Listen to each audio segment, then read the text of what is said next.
Hi guys, welcome back to my YouTube channels. Okay, today I want to talk about the difference between Esu Ijelu Ekiti and Esu Irunmole. Which who is between divinity and human ancestors, said by Ifasoji Oluwo. Now, this story was written by Chief Fashola Olusoji Adeyemi. Okay, so now recently, I personally have been hearing people saying, "Oh, if Esu Ijelu Ekiti or Esu Ijelu is Esu Irunmole, then and is born of human, then it's Yoruba tradition is fake or blah blah blah blah." I've been hearing things like that, but in this case, in my case, or what I'm learning, or what I've learned from Chief Fashola Olusoji Adeyemi is that issue in Ijelu Ekiti was born by a human, and issue Irumole is from Ketu, Benin Republic. Okay, Benin Republic. Okay, so this story can be found in Osalogbe for the sake of those who want to ask their Babalawo a depth info, like a deeper info about this story. So let me just briefly tell us about the story. Um there is this king in Onigama. There's this king in Gama who they call Onigama, and his wife Agbo. Okay. So it could be Agbo or Agbo, I don't know. Or kindly correct me if I am wrong. So it's confusing because there's no tonal mark on it.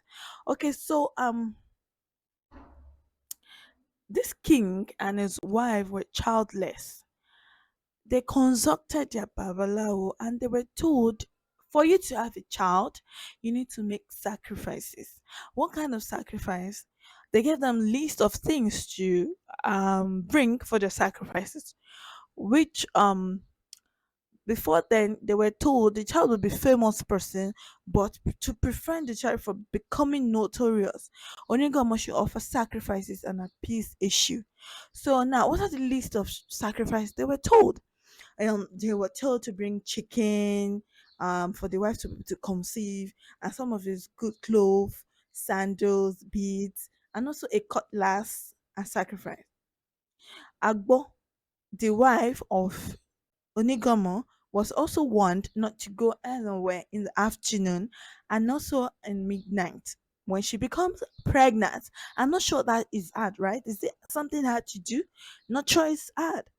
Though Onigama was a rich king, he has a little faith in Ifa. He is an Adeja, someone that doesn't fulfill promise. Okay. Instead of nice clothes, slippers, and beads for sacrifices and good cutlass, he uses torn and used cloth. He refused to offer as he refused to offer good clothes as sacrifices. As a he has a cutlass and he put it in the corner of his palace. He refused to offer it as a sacrifice prescribed by his babalawo, except the chicken because he wanted a child. He did not want the babalawos to be able to use any of his items, any of these items. The babalawo were surprised at the items presented by Onigamo, but they did not complain. Right? They didn't complain. They didn't say anything. Agbo was also a greedy woman who distrusted the slave in the palace. She became pregnant one day and she decided to go and check. One day she decided to go and check on slaves in the farm. She left the house in the afternoon against Babalao's warning. As she passed and crossroad, a crossroad, a male evil spirit entered her womb. Not, she wouldn't even know that a male spirit entered her womb, right? As she passed a crossroad, a male spirit entered her womb. She was delayed in the farm because melon was being harvested and left to return to the palace in the night. As Agbo passed the crossroad, the female counterpart of the evil spirit was already looking for the male. The female evil spirit entered Agbo womb and become or became one with the male spirit. When Agbo pregnancy reached 7 months, the fetus started talking to Agbo, and Onigomo and Agbo were wondering about the fetus being the famous child predicted by Babalawo. On the day of delivery, the king wanted to invite birth attendant, but the baby said no. Not in the ancient time they have birth attendants too, right? Good to know. Okay, so as I was saying, the baby said no, and the baby was born without any assistant. The baby said it's coming on its own. It's coming on its own. He already has, when on arrival, the baby already has gray hair.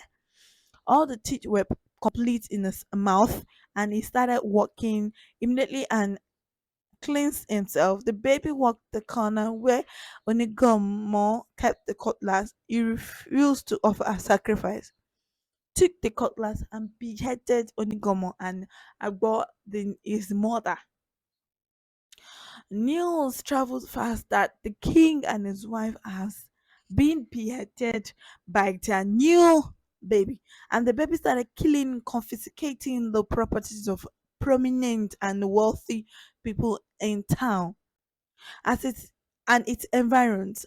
As a result, people started calling the baby Issue. The baby went about naked except with a lion cloth to carry out his atrocity. Now, there's this king called Elejelu in Ekiti. This king had a dream about impending visit of a baby to the palace. Suddenly or immediately, he consulted his babalawos who casted a fire for him and said, "Look, you need to make sacrifice. And items of the sacrifice include plenty of corn cobs and just a cuckoo, the slimy a vegetable. Sprinkle them all over the palace ground and entire Ijelu town." Allegedly was also warned to confront the baby naked except with a lion cloth so as to mimic the baby's appearance. So allegedly was also told you have to dress like the baby. So you need to wear only a lion cloth, okay? No any other cloth except the lion cloth. He didn't refuse, he didn't disobey, he obeyed. Long after the sacrifice, the baby arrived at Elejelu's palace and challenged Elejelu to a fight. Elejelu had confidence because he had made sacrifice to Eshu. The Irunmole, they started fighting and Eshu, the Irunmole, assisted Elejelu to defeat the baby by pushing the baby over the corn cobs and slimy vegetable, the ekuku. As it is a taboo for the baby to be defeated, the baby entered the ground and ordered Elejelu and his people to always appease him.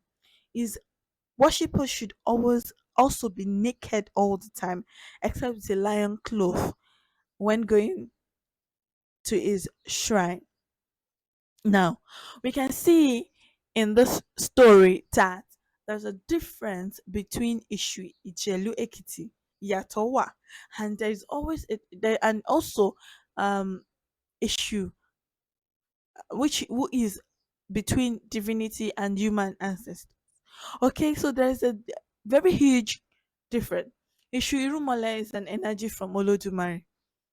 Ishujelu was born from a woman that did heed to warning of Ifa that led to all this atrocity.